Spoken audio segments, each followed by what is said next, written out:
Welcome to my YouTube channel కుచు special dishes. చేతికి పిండి తగలకుండా జస్ట్ మిక్సీలో వేసేసి ఒక 10 to 15 మినిట్స్లో దోశ పిండి అనేది రెడీ అయిపోయింది. అంత ఈజీగా దోశలు ఎలా చేసుకోవాలో ఈ వీడియోలో చూపిస్తున్నాను. ఇక్కడ నేను ఈ వీడియోలో 6 to 7 బ్రెడ్ స్లైసెస్ని తీసుకున్నాను. బ్రెడ్ స్లైసెస్ని ఎడ్జెస్ని కట్ చేసేసి చిన్న చిన్న ముక్కలుగా చేసి ఫైన్ పౌడర్గా చేసుకోవాలి. ఈ ఫైన్ పౌడర్లో ఉప్మా రవ్వ 1 కప్పు, అలాగే బియ్యం పిండి 1/2 కప్పు, అలాగే పెరుగు 1 కప్పు వేసి, వాటర్ 1 కప్పు, నీళ్ళు 1 కప్పు వేసి మొత్తం బాగా ఒకసారి కలుపుకోవాలి.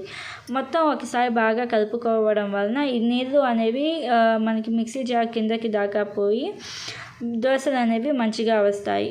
ఫస్ట్ 1 కప్పు నీళ్ళు వేసి మొత్తం బాగా కలిపిన తర్వాత మళ్ళీ ఇంకొక 1/2 కప్పు నీళ్ళు వేసి మళ్ళీ ఒకసారి కలిపి మిక్సీకి పట్టుకోవాలి. అంటే ఫైన్ పేస్ట్గా చేసుకోవాలి. ఇలా ఫైన్ పేస్ట్గా చేసుకుంటే మనకి దోశ పిండి అనేది రెడీ అయిపోయింది. ఈ దోశ పిండిలో సాల్ట్ 1 స్పూన్ లేకపోతే 1/2 స్పూన్ మీ టేస్ట్కి తగినంత సాల్ట్ వేసి మొత్తం ఒకసారి కలపండి. మొత్తం ఒకసారి కలుపుకొని మనకి నార్మల్ దోశ పిండి ఎలా ఉండిద్దో నార్మల్ దోశ పిండి కన్సిస్టెన్సీ లాగా చేసుకోవాలి.